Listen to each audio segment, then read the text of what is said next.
Hello, and welcome to Exelon's first quarter earnings call. My name is Michelle, and I'll be your event specialist today. All lines have been placed on mute to prevent any background noise.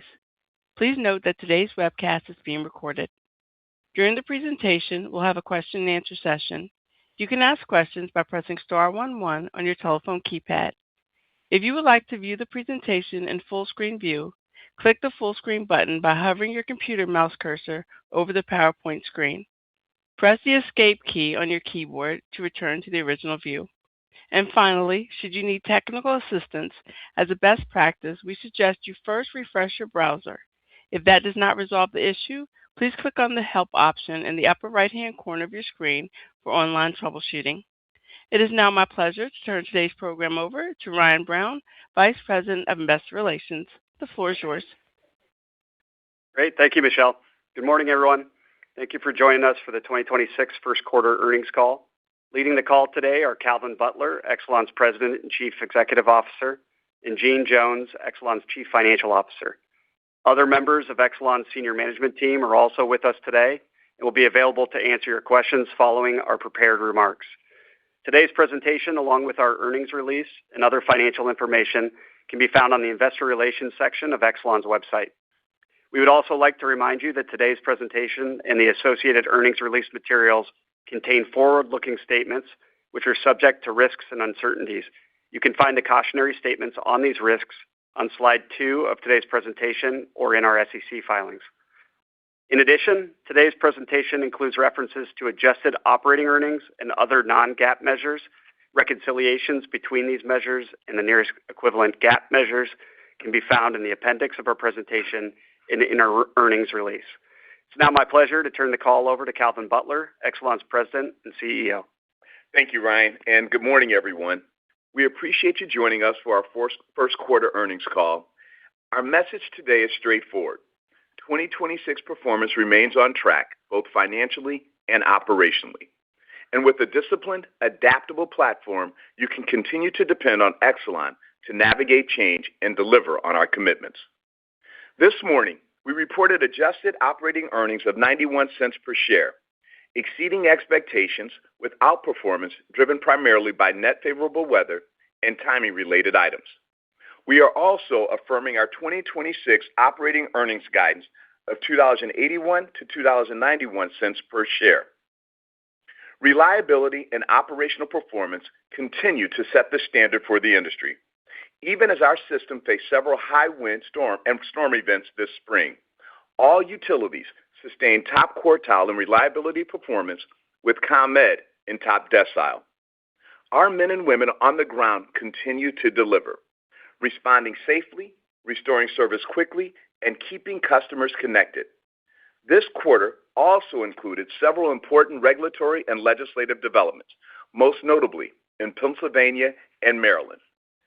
At PECO, we made the decision to withdraw the recently filed electric and gas rate cases. This was a deliberate, timing-based decision grounded in customer affordability considerations and informed by stakeholder feedback. Importantly, this decision does not change our commitment to safety, reliability, or long-term infrastructure investment.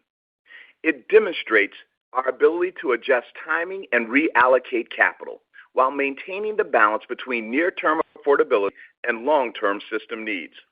Maintaining that balance requires difficult prioritization decisions and the strong ongoing stakeholder partnerships you've come to expect from Exelon. Looking ahead, we welcome continued close collaboration with all stakeholders across Pennsylvania as we reprioritize certain investments without compromising safety or reliability in the near term. Before I move on, I also want to highlight a recent leadership update at PECO. Dave Vajos, previously CEO of PECO, has transitioned into an advisory role reporting to me. Mike Innocenzo has stepped in as an interim president and CEO while continuing to serve as Exelon's chief operating officer. Mike previously served as president and CEO of PECO from 2018 to 2024 and brings deep operational experience, long-standing relationships across Pennsylvania, and a strong understanding of PECO's system, workforce, and stakeholders. This transition ensures continuity and stability at PECO as we remain focused on operational excellence, affordability, and reliable service for our customers. Turning to Maryland, the Utility Relief Act has passed the legislature and is awaiting Governor Moore's signature. We know the governor and state leaders share our focus on affordability. However, the legislation does not address the growing imbalance between energy demand and supply. Residential supply costs in the Mid-Atlantic have increased by up to 80% or more over the past 5 years. Without addressing supply constraints, affordability challenges will persist. Addressing this challenge requires a combination of incremental transmission investment, continued reforms at PJM, and critically, the addition of new generation. We're leaning into areas where we have a clear mandate today, like transmission, while also advancing solutions in areas where we currently cannot participate, including utility-owned generation. For example, HB 1561 in Maryland was designed to establish a clear path for utility-owned backstop generation, particularly storage and renewable resources. Given the structural imbalance between supply and demand in the state and Maryland's heavy reliance on imports from neighboring markets, this approach would have meaningfully enhanced energy security and resilience, and ultimately avoid the risk of blackouts, which in 2024, PJM suggested could happen as soon as 2028 due to lack of supply. In short, affordability and reliability must go hand in hand. We remain committed to working constructively with stakeholders to deliver near-term customer relief while supporting the long-term investments required to keep energy safe, reliable, and affordable. As such, we have taken a hard look at our plan and made deliberate adjustments. Let me be clear. This is a different plan for a different moment. We are pulling back on certain projects, reprioritizing capital across our portfolio, and delivering $350 million of incremental O&M savings in 2027, tied to work we will no longer pursue. We are actively reshaping the business to best meet the needs of our customers while delivering on the Exelon promise to keep energy bills as low as possible. This includes accelerating the use of new technologies, focusing investment on the highest impact opportunities, and maintaining disciplined cost control. Doing business as usual is not an option. The energy market has shifted dramatically, with significant load growth and a lack of supply to meet the evolving needs of our customers and communities at a reasonable price. While we remain confident in the value of our work and investments, this moment requires us to adapt, to be agile, and make changes thoughtfully and purposefully.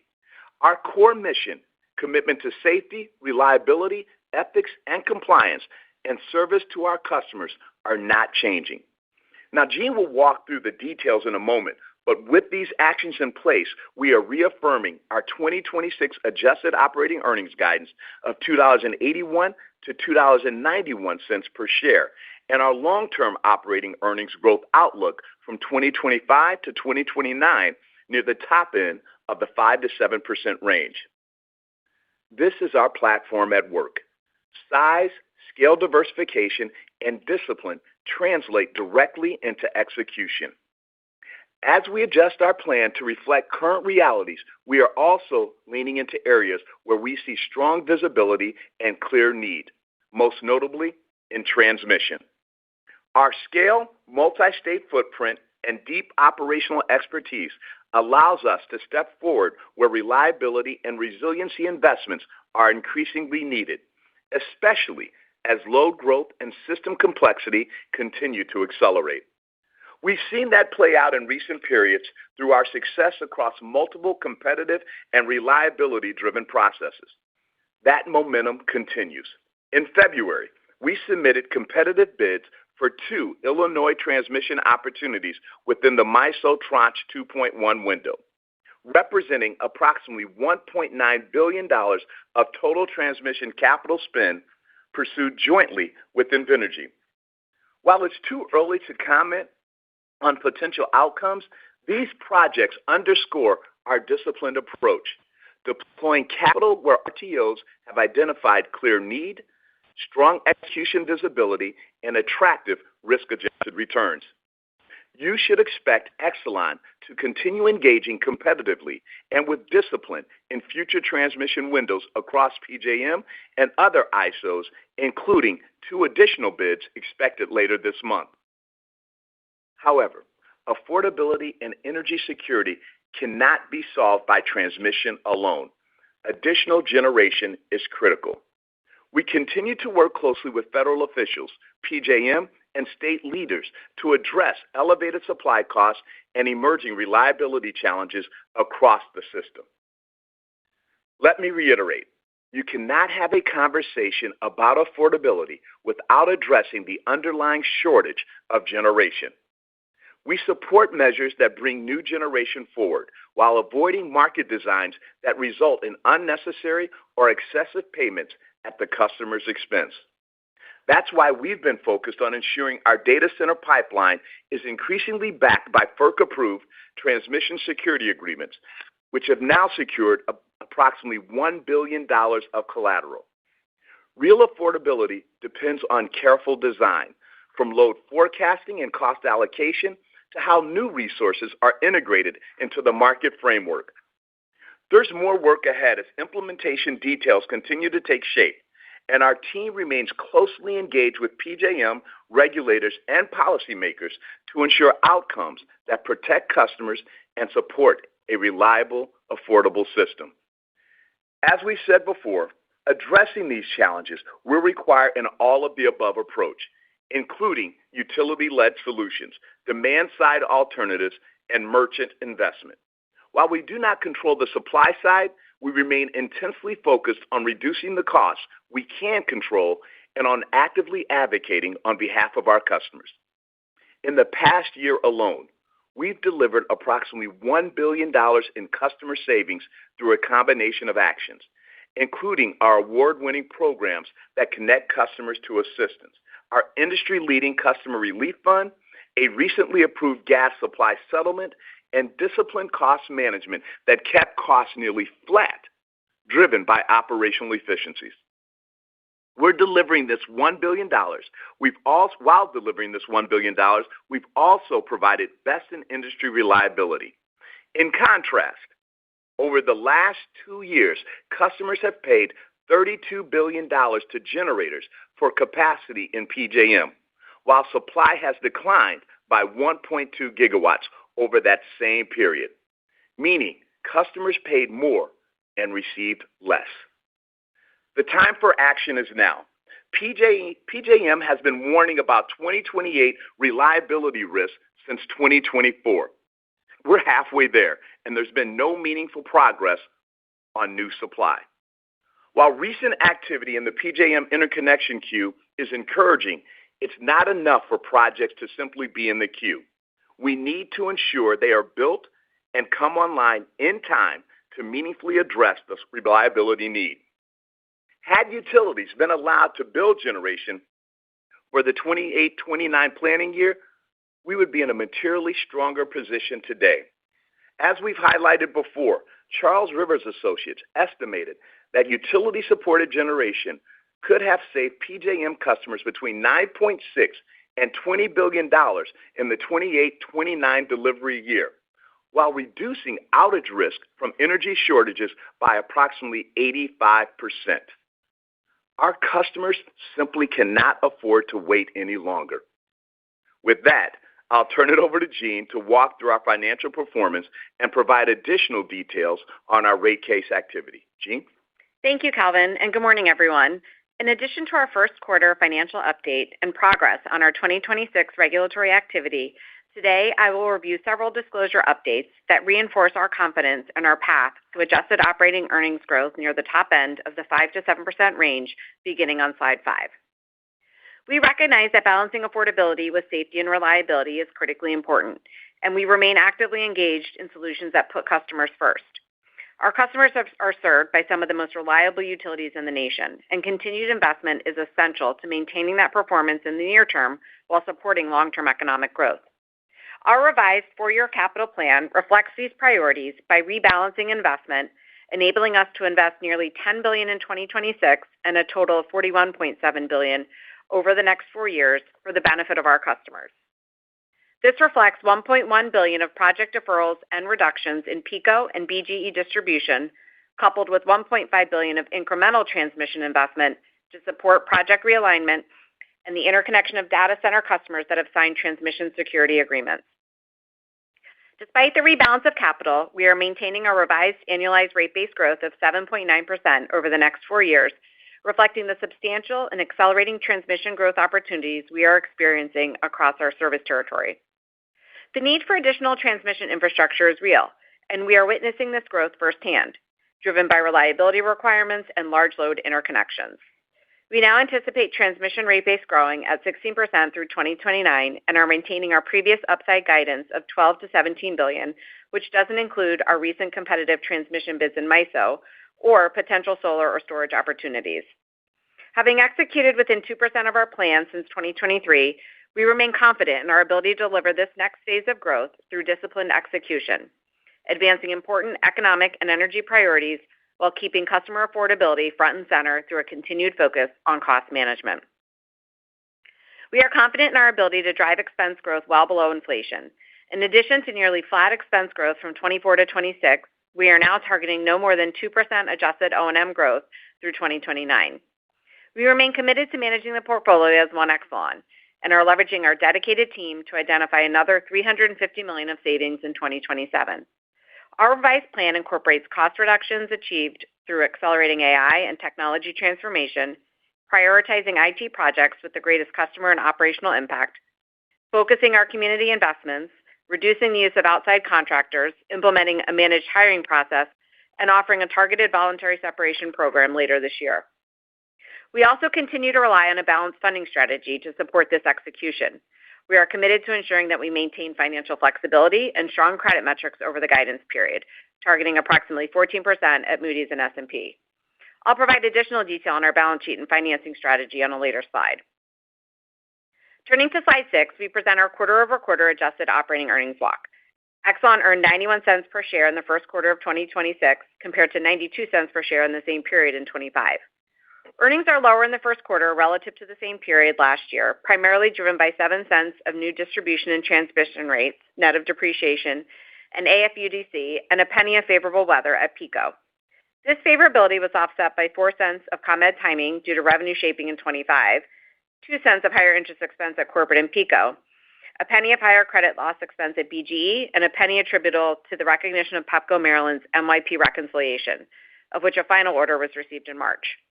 These results are slightly ahead of our indications on the fourth quarter call, primarily due to favorable weather and timing-related items. Looking ahead to next quarter, we expect second quarter earnings to be approximately 15% of the midpoint of our projected full-year earnings guidance range, which contemplates normal weather and storm activity and anticipated revenue shaping and timing for the quarter. In combination with Q1 results, this would result in recognizing 47% of projected full-year earnings in the first half of the year, in line with seasonal shaping in prior years and allowing us to remain on track for full-year operating earnings of $2.81 to $2.91 per share, with the goal to be at the midpoint or better. Turning to slide 7, we highlight our regulatory activity in 2026, starting with the Pepco Maryland base rate case, where we have filed a notice with the Maryland Public Service Commission to pursue the traditional base rate case we had filed last fall, requesting a revenue requirement of $119.9 million, which primarily requests to seek recovery of critical infrastructure investments and incremental financing costs associated with rising interest rates. These investments support system reliability, capacity, and long-term growth for our customers, including projects such as the White Flint substation in Montgomery County, which expanded capacity to meet current and future energy needs, reduced outage risk, and maintenance needs through removal of more than 16 miles of overhead lines and strengthened system resilience through underground supply lines and modern equipment. Collectively, this and other investments contributed to Pepco achieving the lowest outage duration in the state. Evidentiary hearings were held last week, and a final order is expected in August. In Delaware, Delmarva Power's electric base rate case continues to progress on schedule, with intervenor testimony due at the end of October. The requested revenue increase allows us to better support our customers through targeted programs and essential investments. This includes a new income-based rate and reliability projects such as Basin Road, where 2 transformers originally installed in 1967 were replaced and now reliably serve over 2,500 customers, including Wilmington Airport, the Delaware National Guard, and surrounding communities. DPL expects to be able to implement interim rates in effect in July. Finally, on slide 8, I will conclude with a review and update of our balance sheet activity. We continue to take advantage of favorable market conditions early in the year and have made substantial progress toward our 2026 capital needs. We have completed approximately 43%, or $2.3 billion, of our planned long-term debt financing, successfully executing all expected debt transactions both at corporate and Pepco Holdings for the year, and materially de-risking our go-forward financing plan. The strong investor demand and attractive pricing for our debt securities continue to be a testament to the strength of our balance sheet and to our value proposition, positioning us well in service to our customers. We also continue to execute our pre-issuance hedging strategy to further protect us from interest rate volatility. Through 2029, we expect to fund the revised $41.7 billion capital plan with about $21.8 billion of internally generated cash flow, $13.1 billion of debt at the utilities, and $3.4 billion of holding company debt. The balance will be funded with $3.4 billion of equity, approximately 40% of our incremental capital plan from last year's plan, and representing less than 2% of Exelon's annual market cap. We have already made progress on approximately 37% of these equity needs, with all of our $850 million in equity needs for 2026 and over $400 million in 2027 priced using forward contracts under our ATM. Maintaining a strong balance sheet remains core to our strategy. We continue to identify opportunities to mitigate risk in our plan and expect to maintain financial flexibility above our downgrade thresholds, targeting credit metrics of 14% over the planning period. We remain confident in our ability to deliver value for our customers and our shareholders. Thank you. I'll now turn the call back to Calvin for his closing remarks. Thank you, Jean. I'll close on slide 9 by reinforcing what matters most as we move forward. Our priorities are clear and unchanged. We are executing our capital plan with discipline, delivering strong operational performance, advancing affordability through prudent investment, and pursuing growth where it strengthens the system and creates long-term value. That discipline is supported by a platform built to perform. Our scale, diversified footprint, and capital flexibility allow us to adapt as conditions evolve without losing focus or momentum. In 2026, we expect to deploy approximately $10 billion of capital for the benefit of our customers, earn a consolidated 9-10% ROE, and deliver operating earnings of $2.81 to $2.91 per share, with a goal of achieving midpoint or better while maintaining a strong and resilient balance sheet. The infrastructure we operate is foundational to the communities and economies we serve. We take that responsibility seriously, and we meet it every day through consistent execution, high operational standards, and a clear focus on the people who rely on us. Before I close, I also want to recognize the work of our employees across this company. Balancing long-term infrastructure needs with customer affordability is not easy. It requires judgment and discipline at every step. That work extends beyond prioritizing the right investment. It includes constructive regulatory engagement, partnership with local communities, and advocacy for policies that promote affordability and reliability, even when they're not popular. I'm proud of how our teams manage this balance. Their focus on execution, affordability, and customer outcomes is exactly what allows Exelon to deliver today while positioning us for the future. The world around us continues to change, but our approach remains consistent. We remain focused, disciplined, accountable, and confident in our ability to deliver. Michelle, we can now open it up for questions.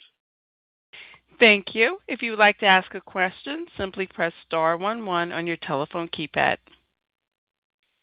Our first question comes from Shar Pourreza with Wells Fargo. Your line is open. Hey, guys. Good morning. Morning, Shar. Morning, Calvin.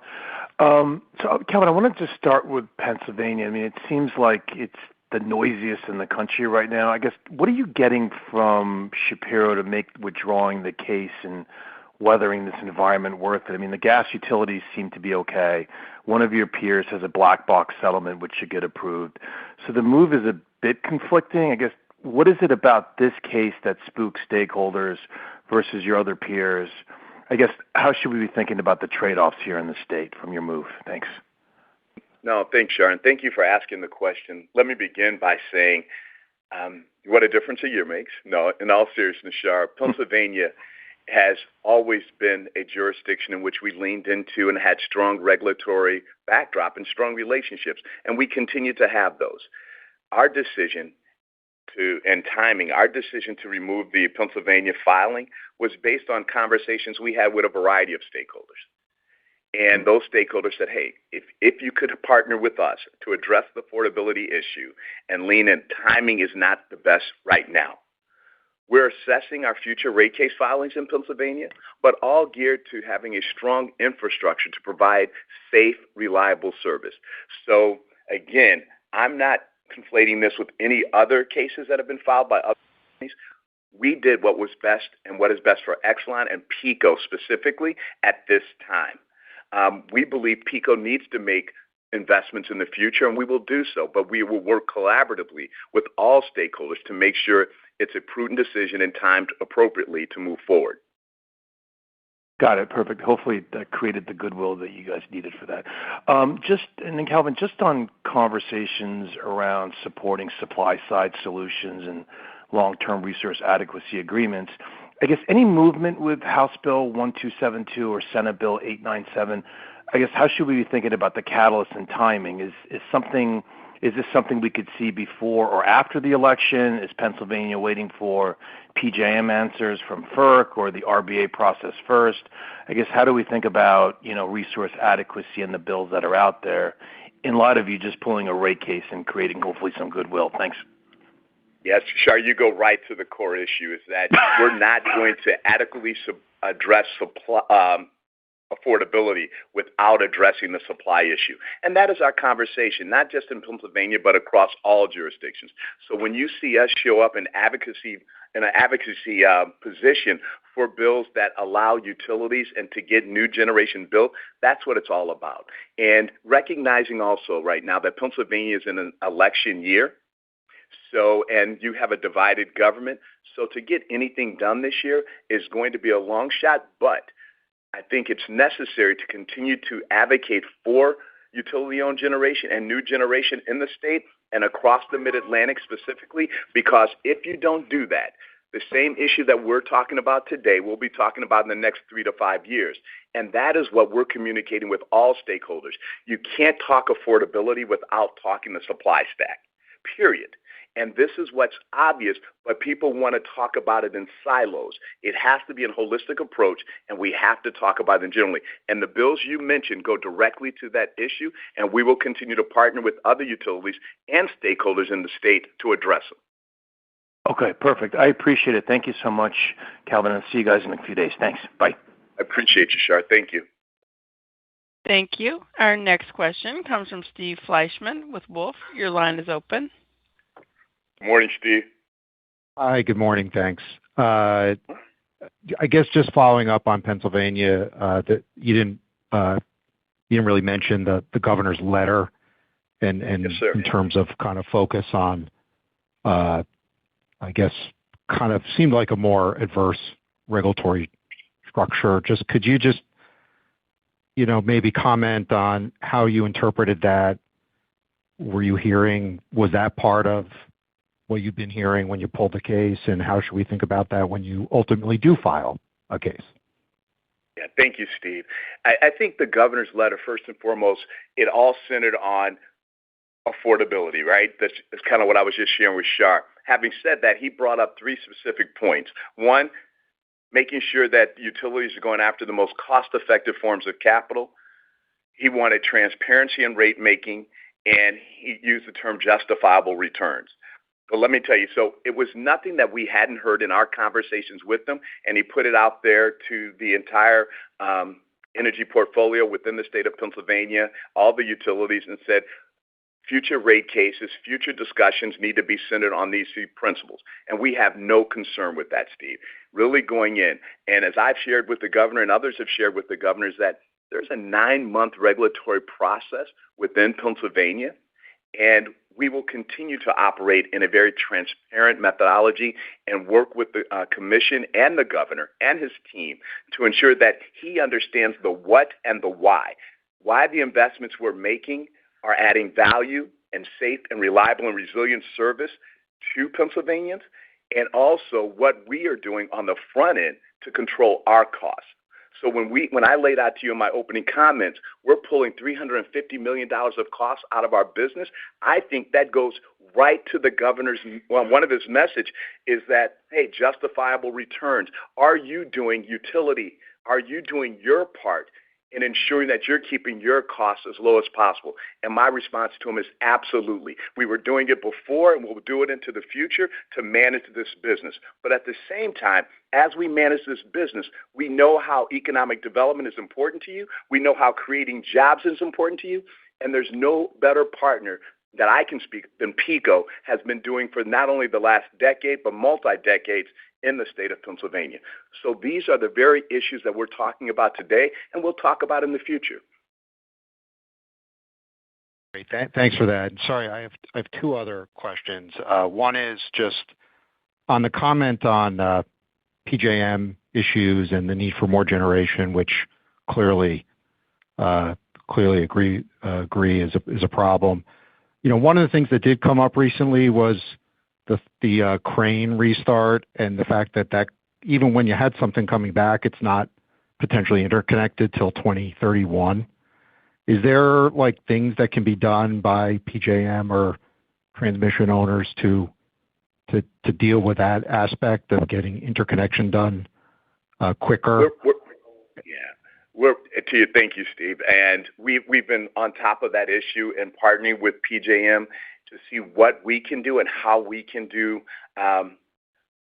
different routes, what we can do to really secure them and get them on sooner. But the reality of it is, as I've always said, we have a concern with the entire reliability and resiliency of the system. And I would look to Colette to see, I'm going to phone a friend and ask Colette Honorable if she wants to provide any input into that. Thank you, Calvin, and good morning. Colette Honorable here. Thanks for the question about the interconnection queue. As you know, PJM has been in the midst of evaluating how best to progress the interconnection queue, and last week announced that 811 new generation projects capable of generating 220 gigawatts of electricity have applied to interconnect to the grid.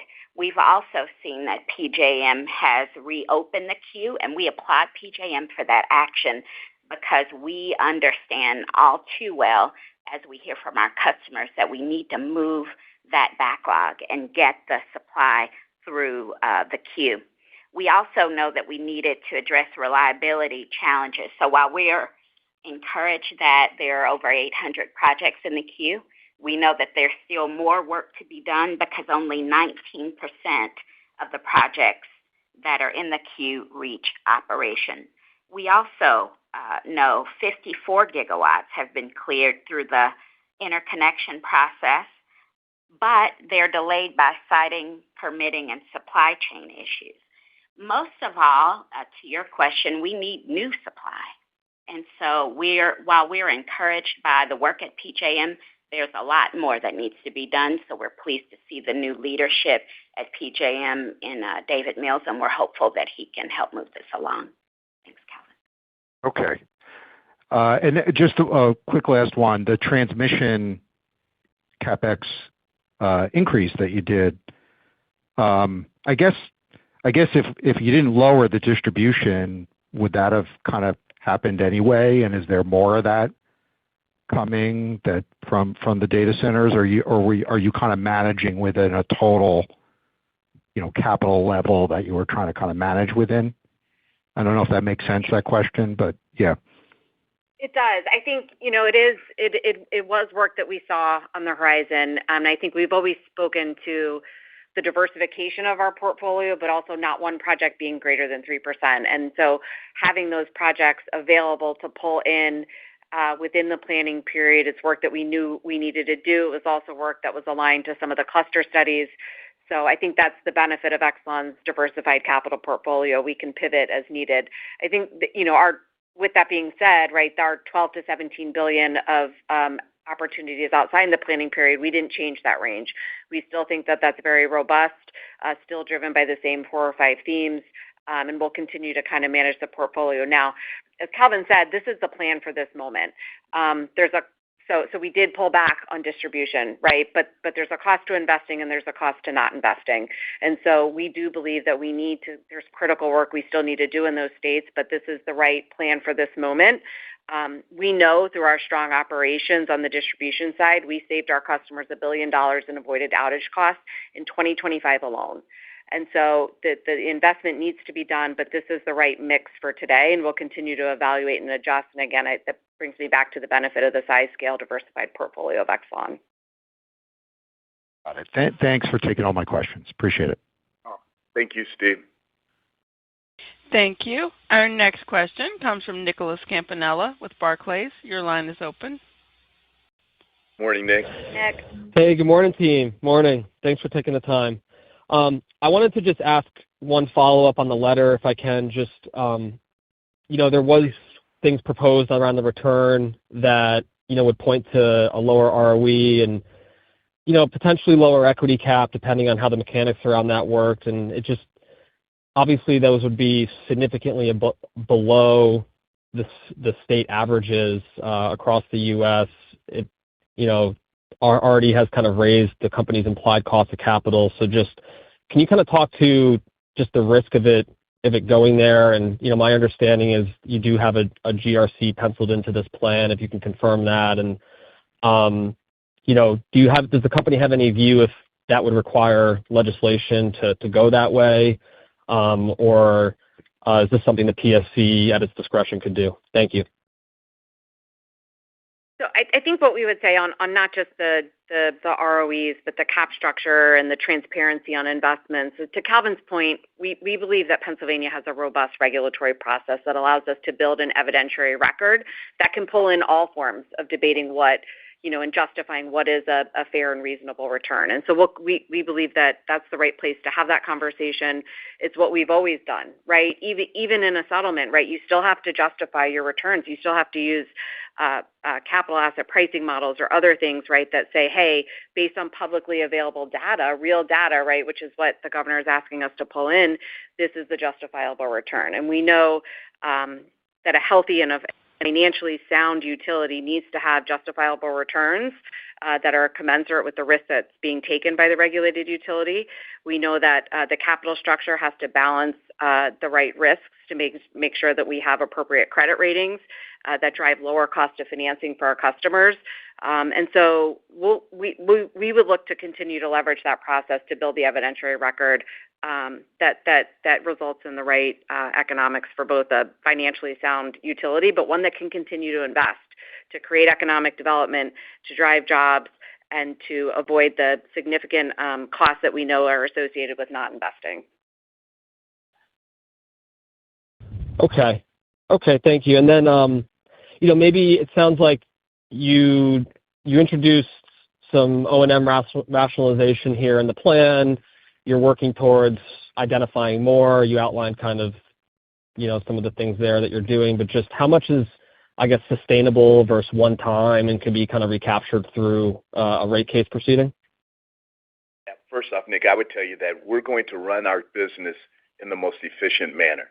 And when we talk about pulling out $350 million in costs, it's largely driven by if we're not going to do certain projects, we're going to pull those costs out of the business and manage it.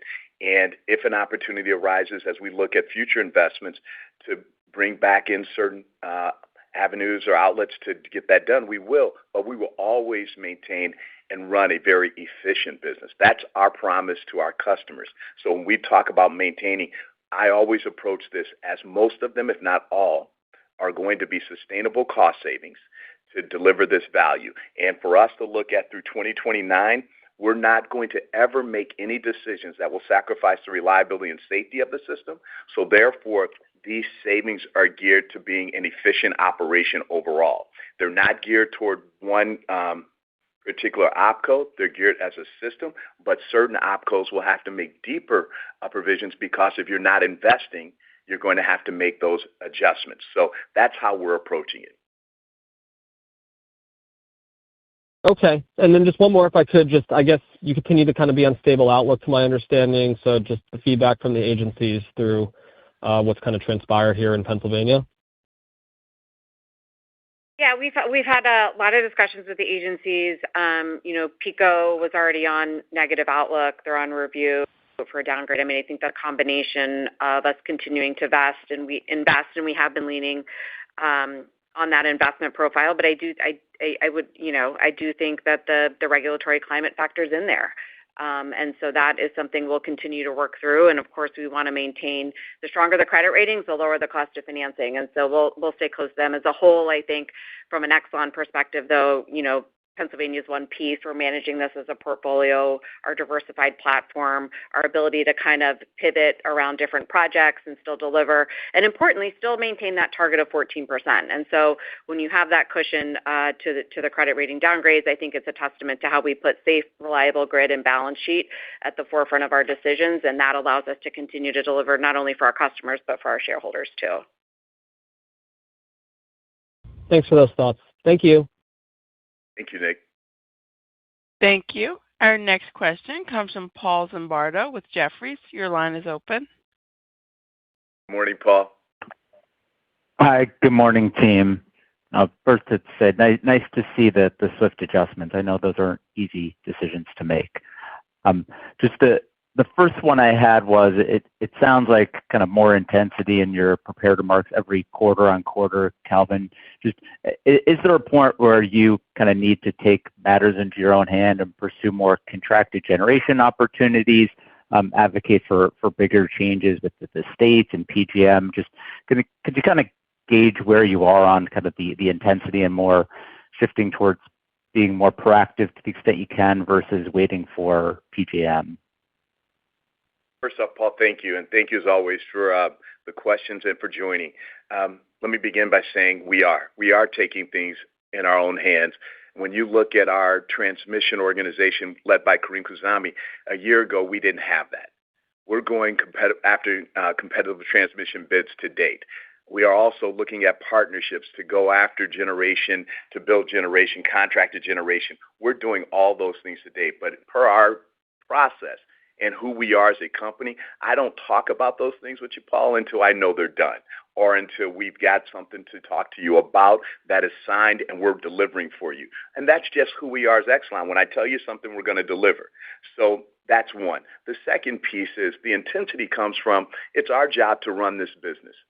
And so when we come out and say, to your point, we're taking $350 million of costs out within this year and $1 billion in savings we've delivered for our customers, that is a very thoughtful process, and we know it impacts people's livelihoods and everything else.